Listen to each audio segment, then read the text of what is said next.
Alléluia, gloire à Dieu, nous bénissons le Seigneur pour le souffle de vie qu'il nous accorde en ce jour, l'avant-dernier de ce mois de novembre, l'avant-dernier mois de l'année 2023.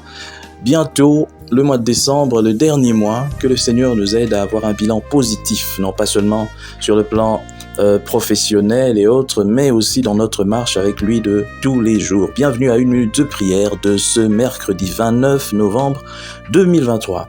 Aujourd'hui, le Seigneur m'a mis à cœur de partager avec vous ce passage de Philippiens, chapitre 2, les versets 3 et 4. Je lis au nom de notre Seigneur Jésus-Christ.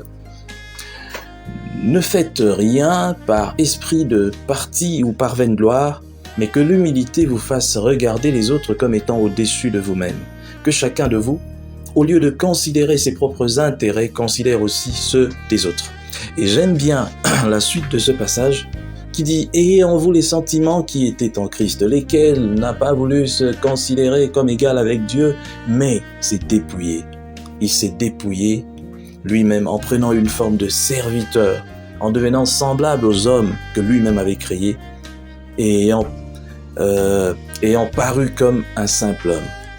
Dieu m'est devenu homme, c'est ça l'exemple de l'humilité.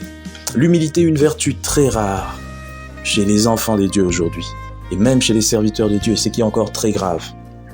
Combien aujourd'hui, parmi les serviteurs de Dieu, sont capables de se comporter avec humilité?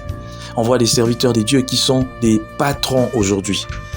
Ils se considèrent un peu comme des politiciens, comme des stars, comme des vedettes du cinéma, comme des vedettes de la musique.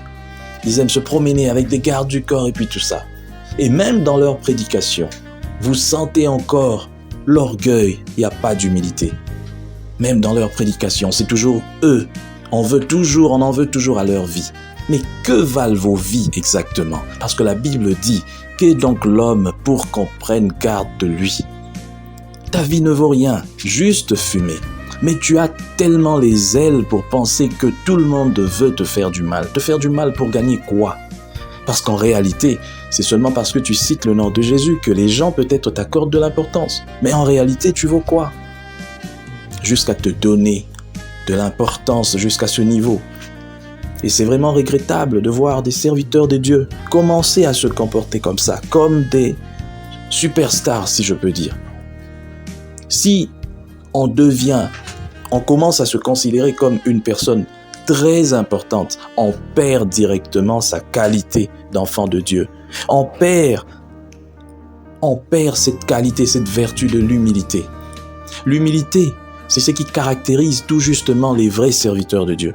Lorsque je regarde dans la Bible, dans l'Ancien Testament, dans le Nouveau Testament, à part Salomon peut-être, à qui Dieu avait donné beaucoup d'argent et puis tout ça, et puis qui a même tout ça aussi l'ont conduit à sa perte, en ayant plus de 1000 concubines et 300 femmes.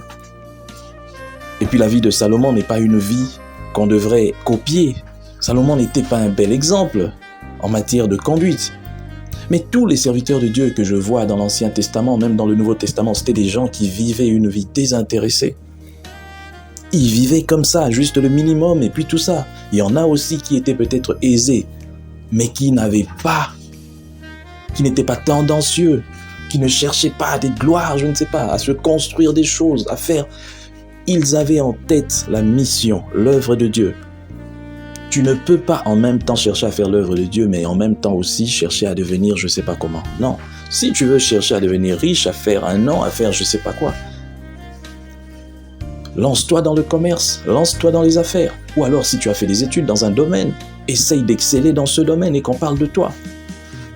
Comme ça, tu auras de l'argent qui vienne directement de cette intelligence que Dieu t'a donnée. Ça, même Dieu ne peut pas t'en vouloir. Mais si c'est se cacher derrière le nom de Dieu pour devenir un patron, pour devenir je ne sais pas quoi, et même les fidèles de ton église ne peuvent pas t'approcher directement parce que tu mets des barrières, finalement, je ne sais pas qui tu es. Que le Seigneur nous aide à savoir comment marcher. Alors qu'il reste un seul mois avant d'atteindre 2024, que le Seigneur donne à toutes ces personnes qui se considèrent comme je ne sais pas quoi, qui se considèrent un peu trop. Et avant même de conclure, j'aimerais parler encore de cette histoire. Les grands. J'ai remarqué cela avec beaucoup de serviteurs de Dieu au Congo qui aiment bien se faire appeler grands. Nous sommes grands. Nous sommes grands. Grands plus que qui? Grand plus que quoi? J'essaie un peu de Considérez Moïse qui se fait appeler grand, David qui se fait appeler grand, Élie qui se fait appeler grand. Tu es grand. As-tu fait plus que Moïse? As-tu fait plus que Élie? Tu es grand par rapport à quoi?